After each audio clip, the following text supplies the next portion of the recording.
Podemos ver en la palabra de Dios que la voluntad de Él no es la separación, sino la voluntad de Él es la unidad. ¿Sí? Por eso el día de hoy les quiero compartir el tema que he titulado El valor de la confraternidad. Pero vamos a orar a Dios, a pedir que Él nos guíe con su santa palabra por medio de su Espíritu Santo. Amén. Oh Dios, en esta hora de la tarde, Señor, nos encomendamos a ti pidiendo tu guianza, tu dirección, que tu Espíritu Santo ilumine nuestra mente, nuestros corazones, para ser instruidos, ser redarguidos, corregidos y preparados para toda buena obra, Señor, que es el propósito por el cual has dejado tu palabra, Señor, para que nos guíe como esa lámpara, Señor, en nuestro caminar contigo y aquí en esta tierra, Señor. Que esta palabra quede grabada en nuestra mente, en nuestro corazón, y que la podamos aplicar en el diario vivir, Señor. En el nombre de Jesús, oh Dios. Amén. Bien, puede sentarse, por favor. Gracias. Entonces les comentaba que la raíz de los conflictos que traen violencia es producto de la separación. Hay básicamente 4 tipos de separación a raíz de la caída del ser humano por la entrada del pecado. La primera separación es espiritual y por eso el hombre tiene problemas espirituales. Otra separación es social, por eso el hombre está separado de sus semejantes. También el hombre está separado de sí mismo, por eso tiene problemas psicológicos. Pero también el hombre está separado de la naturaleza, por eso tiene problemas ecológicos y físicos. Pero veamos, acompáñenme lo que dice en el Evangelio según San Mateo. Aquí podemos encontrar la solución a ese problema de la separación, del aislamiento. Y para eso Dios ha establecido el matrimonio, la familia y la iglesia, ¿sí? Y vamos a estar estudiando lo que Dios ha diseñado, lo que Dios ha establecido, que se cumpla en la institución del matrimonio, de la familia y de la iglesia. ¿Sí? Son 3 aspectos que vamos a ir meditando y que nos pueden orientar a solucionar los problemas, los conflictos que tenemos. ¿Sí? Hace algunos días, mientras meditaba en algunos conflictos que tenía de manera personal, en lo laboral, yo le decía a Dios, ¿y por qué? ¿Por qué está pasando esto? Y Él me hacía sentir el espíritu con una frase que dice, es porque no se sienten amados, ¿sí? Y es una de las necesidades básicas del ser humano, ¿sí? El ser humano necesita protección sin caer en un excesivo de sobreproteger a nuestros hijos, pero también el ser humano necesita elogio, necesita ser reconocidos. El ser humano también necesita ser perdonado. Pero una de las necesidades más profundas que tiene el ser humano es el de ser aceptado, del ser amado, ¿sí? La tragedia más grande es cuando un hombre está solo. Y vamos en la escritura, como dice en Mateo 19:6, dice, así que no son ya más 2, sino una sola carne. Por tanto, lo que Dios juntó, no lo separe el hombre. Entonces veamos, esto lo dijo Jesús, pero aquí está hablando del matrimonio, ¿sí? Que desde el principio Dios lo estableció. Dios, acompáñenme en el libro de Génesis, capítulo 2, versículo 18. Dios ya había hecho la tierra, antes había hecho la luz, había separado la luz de las tinieblas y dijo que era bueno. Había hecho la tierra y los mares y dijo es bueno. y también hizo todas las especies de plantas y animales y dijo que era bueno. Pero leemos aquí en Génesis 2:18 que había algo que le faltaba a la creación. Dice, y dijo Jehová Dios, no es bueno que el hombre esté solo. Dice, no es bueno que el hombre esté solo. ¿Sí? Es lo que está diciendo Dios. ¿Sí? Todo era bueno, toda la creación, pero había algo que faltaba y era que el hombre se encontraba solo. ¿Sí? Seguimos leyendo, dice, le haré ayuda idónea para él. Jehová Dios formó pues de la tierra toda bestia del campo y toda ave de los cielos y las trajo a Adán para que viese cómo las había de llamar. Y todo lo que Adán llamó a los animales vivientes, ese es su nombre. Y puso Adán nombre a toda bestia y ave de los cielos y a todo ganado del campo, mas para Adán no se halló ayuda idónea para él. Entonces Jehová Dios hizo caer sueño profundo sobre Adán, y mientras éste dormía, tomó una de sus costillas y cerró la carne en su lugar.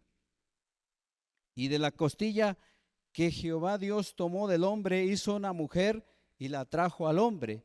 Dijo entonces Adán, esto es ahora hueso de mis huesos y carne de mi carne. Esta será llamada varona, porque del varón fue tomada. Por tanto dejará el hombre a su padre y a su madre, y se unirá a su mujer, y serán una sola carne. Entonces el hombre estaba en el huerto, estaba en el jardín, en el paraíso, pero se encontraba solo, y Dios esperó un cierto tiempo para crear en él la necesidad de una compañera. Para ello le dio una tarea, además de que lo había puesto para labrar el jardín, para cuidar del huerto, también le dijo que le pusiera nombre a todos los animales. Y cuando él empezó a hacer esta tarea, se descubrió que todos los animales tenían a su pareja, mas sin embargo, él se encontraba solo, solamente podía tener comunión con Dios, hablar con él, pero no había otro ser humano con el que él pudiera relacionarse. Entonces, para eso, Dios hizo un acto creativo especial. ¿Sí? Dice que le tomó de la costilla y creó a una mujer. ¿Sí? Y él pues se emocionó al verla porque él fue testigo de cómo fue creado. ¿Sí? Y aunque él podía relacionarse con Dios, pero ningún animal o ningún astro podía relacionarse con él de manera directa. Si hay alguna, escuchaba ayer que hay un cantante que le compone una canción, cuando él se sentía solo, le estaba componiendo una canción a la luna, ¿sí? Pero pues no es lo mismo, ¿sí? Entonces, solamente cuando encontró, como dicen algunos, a su media naranja, entonces él ya se sintió completo, ¿sí? Él ya y además de eso, él iba a ser su ayuda idónea. Dice, vamos a ver que él ya era su compañera y veamos, porque dice que es una ayuda. Normalmente cuando hablamos de ayuda, pensamos que es alguien inferior, pero no es así. Hasta hay alguna frase por ahí que dice, hay un dicho que algunos dicen que está en la Biblia y que es falso. Dicen, ayúdate que yo te ayudaré. Pero eso no lo encontramos en la Biblia. Vamos a ver qué dice en el Salmo. Acompáñenme en el Salmo. Salmo capítulo 33, versículo 20. Dice, nuestra alma espera a Jehová, nuestra ayuda y nuestro escudo es Él. También en el Salmo 75.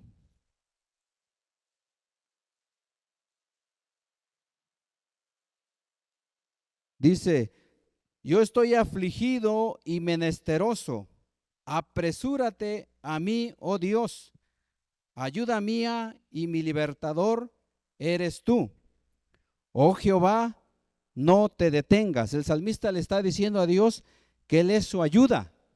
¿Sí? Entonces está hablando de que de Él proviene nuestra ayuda. También en el Salmo 115.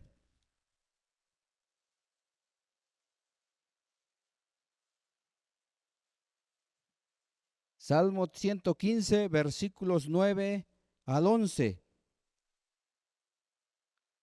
Dice: oh Israel, confía en Jehová, Él es tu ayuda y tu escudo. Casa de Aarón, confiad en Jehová, Él es vuestra ayuda y vuestro escudo. Los que teméis a Jehová, confiad en Jehová, Él es vuestra ayuda y vuestro escudo. Entonces lo vuelve a estar repitiendo acá. Y vemos que él estaba brindando la ayuda. Él veía que el varón, el primer Adán, tenía la necesidad de una compañera. Y él le está mandando una esposa conveniente que iba a ser su ayuda idónea, que iba a estar trabajando con él. Sí, hay un dicho, un proverbio que dice que si Dios hubiera querido que la mujer fuera la que gobernara el matrimonio, la hubiera hecho de la coronilla de la cabeza. O también si Dios hubiera querido que la mujer fuera la esclava, la hubiera hecho de la planta de los pies. Pero el plan de Dios no era así. Por eso la hizo de la costilla, para que estuviera a su lado, apoyándolo, ayudándolo en los proyectos de matrimonio, en los proyectos de la familia. Entonces, la ayuda viene de Dios a través de la mujer para el varón. Por eso entendemos que en el matrimonio y la familia, además de proveer con fraternidad, además de dar compañerismo para que el hombre no esté solo, también provee de ayuda. Pero además de ello, también el matrimonio y la familia provee un lugar para amar y ser amados. Esto lo encontramos en Eclesiastés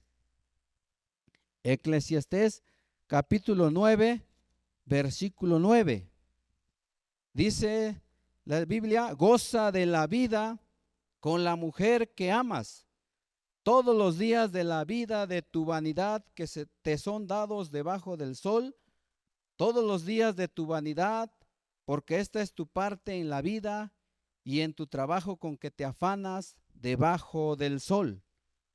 Entonces la Biblia dice que el matrimonio y la familia son para disfrutar, ¿sí? Disfruta, dice, a tu esposa, la esposa debe de disfrutar al esposo.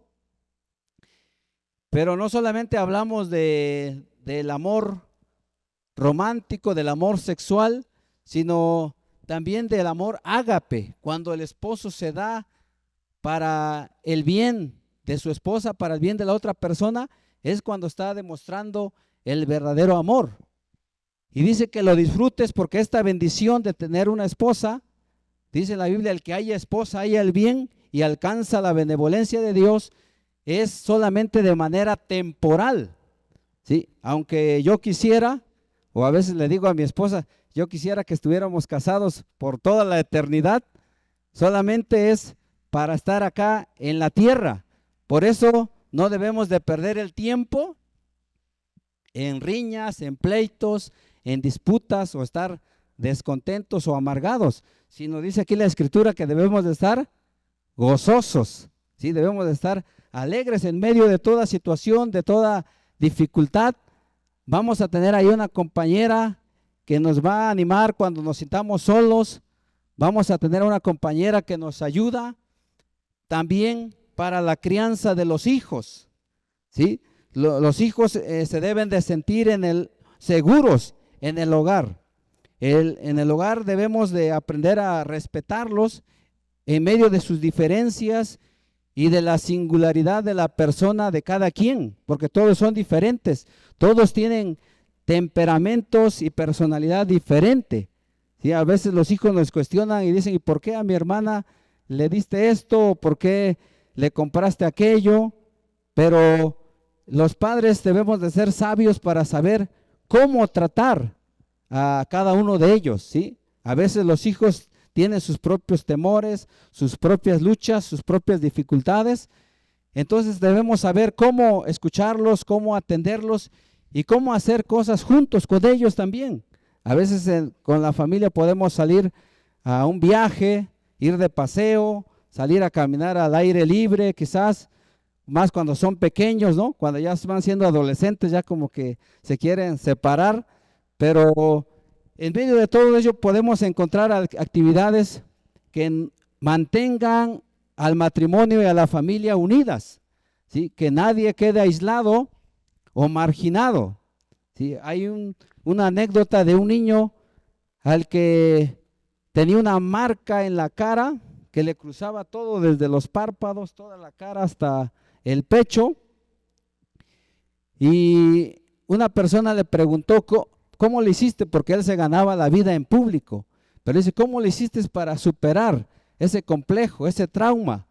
Y él contestó, fue mi padre, dice, fue mi papá, porque él desde pequeño, es hora de nacimiento, desde pequeño me decía, tú tienes esa marca porque eres especial. Ahí el ángel te marcó para que cuando estés en medio de un grupo de niños, yo te reconozca, ¿sí? Desde lejos yo te voy a reconocer. Por eso él decía, a mí me dan lástima, dice, aquellos que no tienen una mancha en la cara. Entonces, de esa manera, este niño tenía su autoestima bien sana, porque era valorado, era respetado en la familia. Entonces, eso es lo que provee el matrimonio y la familia. Tres cosas, ya dije, confraternidad, proveen de ayuda, pero también proveen de un lugar para amar y ser amados. Ese es el propósito de Dios por el cual ha establecido el matrimonio y la familia. Pero también vemos que esos mismos propósitos los encuentro en la Biblia, que Dios los ha diseñado para la iglesia. Vamos a ver más adelante en el libro de Filipenses, Filipenses capítulo 1.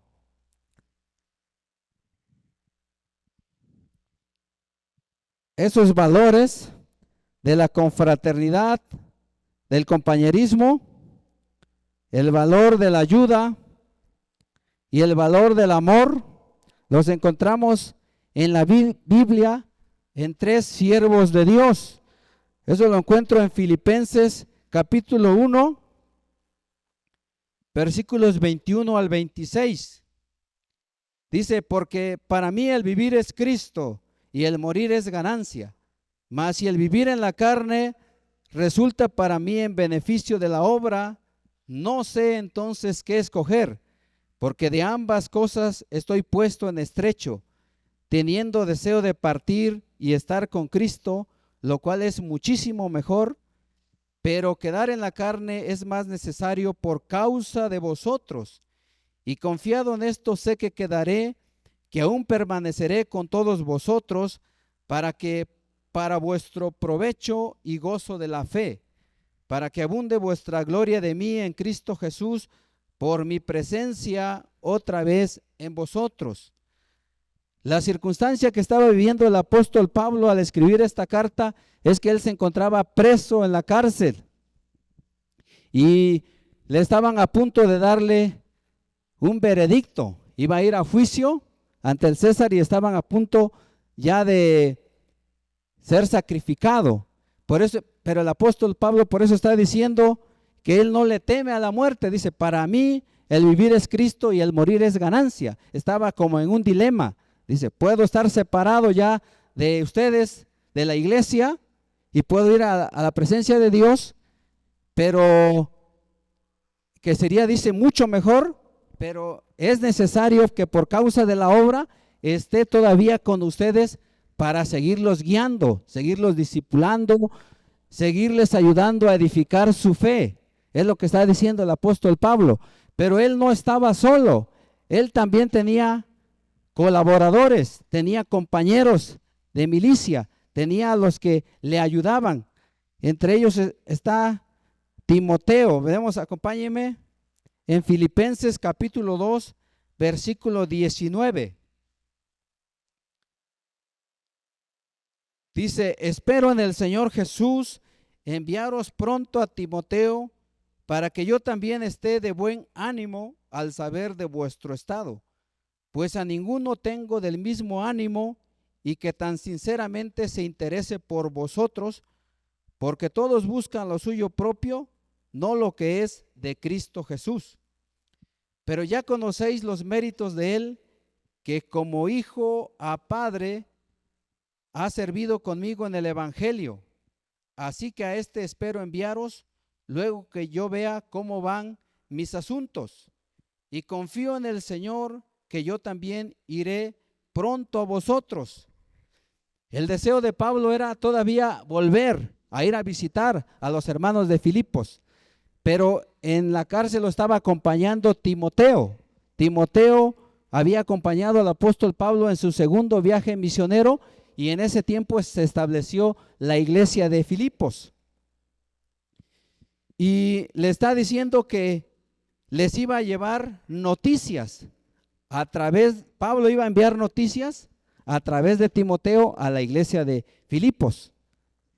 Pero porque dice, yo confío en él, porque es un hombre que tiene buen testimonio y que ha servido, ha estado conmigo, dice el apóstol Pablo, no me ha dejado solo, pero no solo está aquí presente conmigo en mi situación difícil, sino también dice que como hijo a padre, dice, me ha servido. Entonces él sabía cómo ayudarle. El apóstol Pablo lo había preparado para que Timoteo continuara en el ministerio mientras él estaba ausente, ¿sí?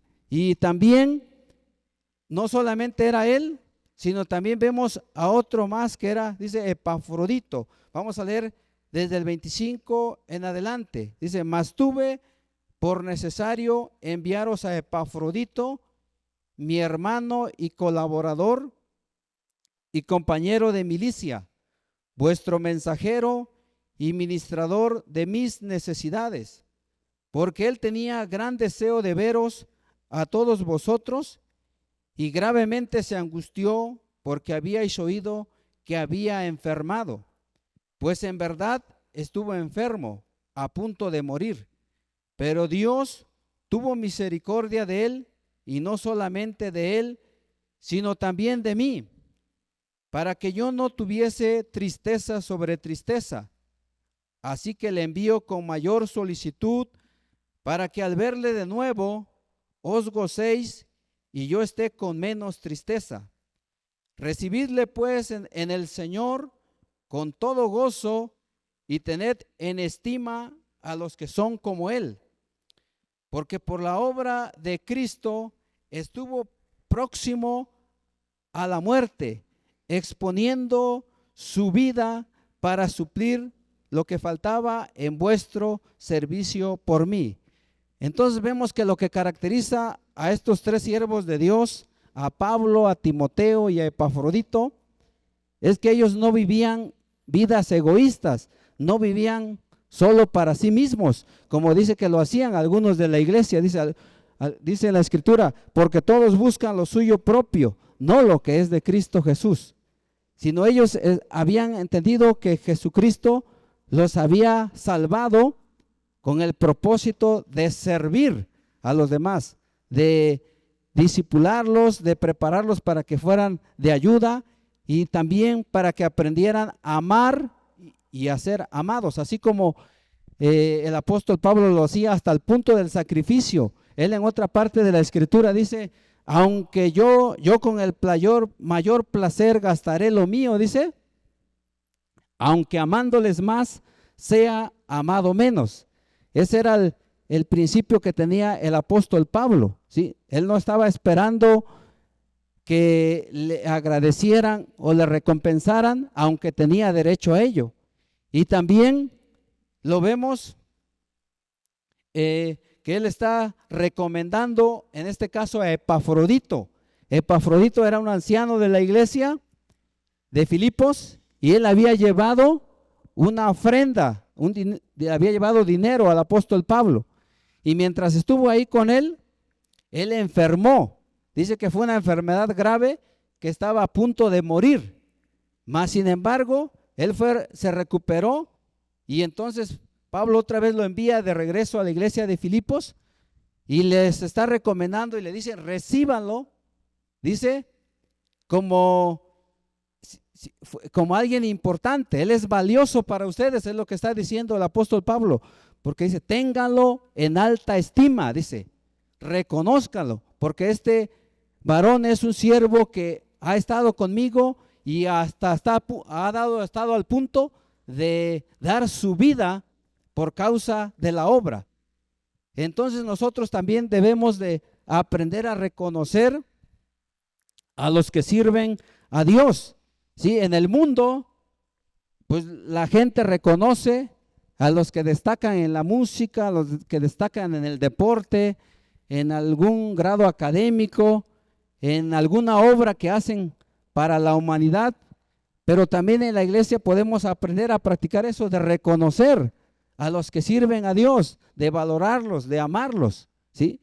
Y de esa manera se está cumpliendo el propósito por el cual Dios ha diseñado a la iglesia, ¿sí? Para que no se sientan solos. Muchas veces también los misioneros, los obreros, cuando salen a las comunidades o a otros lugares, mientras va pasando el tiempo, a veces tienen conflictos, tienen luchas, a veces se sienten solos, abandonados, pero Dios puede enviar también a alguien que les ayude, que sea un compañero de ellos, a alguien que les demuestre el amor, ¿sí? ¿Cuántos de aquí en alguna ocasión se han sentido también a veces solos?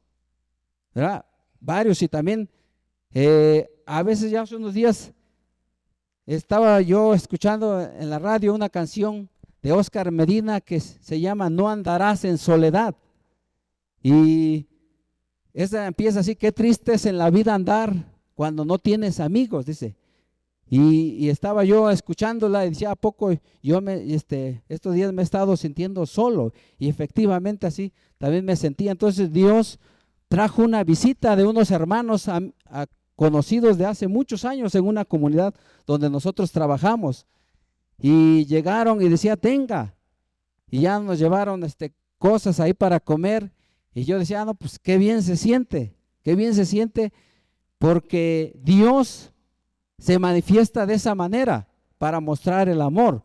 Cuando les mostramos el amor a otros, no solamente con un abrazo, con un beso, con una palabra de ánimo, sino también cuando les podemos dar algo, desde hasta una sonrisa, un saludo o un apoyo también si alguien tiene necesidad. De esa manera se suple esa necesidad de la soledad, de que alguien se sienta abandonado, triste, solo. Amén, hermanos. Entonces aprendemos estos principios que Dios nos enseña en su palabra, de que el matrimonio y la familia fueron diseñados para el compañerismo, para la ayuda y para demostrar el amor, y que también esos mismos principios se pueden poner en práctica en la iglesia. Amén, hermanos. Vamos a ponernos en pie y vamos a orar a Dios, que Dios nos ayude. Dice la Escritura que Él es nuestra ayuda. Sí, Él nos puede ayudar a vencer la tendencia natural al egoísmo, y podemos aprender a servir a otros. Amén. Oh Dios, en esta hora de la tarde te agradecemos, Señor, por tu santa palabra que nos da la dirección, la guía para vivir cada día, Señor. Oramos, Dios, que en el matrimonio, en la familia, aquellos que hay luchas, Señor, tienen luchas, que tienen problemas, que no le den lugar, Señor, al divorcio, a la separación, porque esa no es tu voluntad, Señor, sino tu voluntad es que estén unidos, porque de esa manera también la familia está unida, y esa bendición va a trascender para las demás generaciones. Pero también el amor, el compañerismo y la ayuda lo podemos practicar en la iglesia, Señor. Ayúdanos, Padre, para que esta iglesia también se mantenga unida, que no haya división, que no haya separación, sino al contrario, cada día nos fortalezcamos en la unidad, porque tenemos una sola fe, un solo Señor, una sola esperanza, Señor. Gracias te damos porque tú lo harás, Señor. En el nombre de Jesús, amén.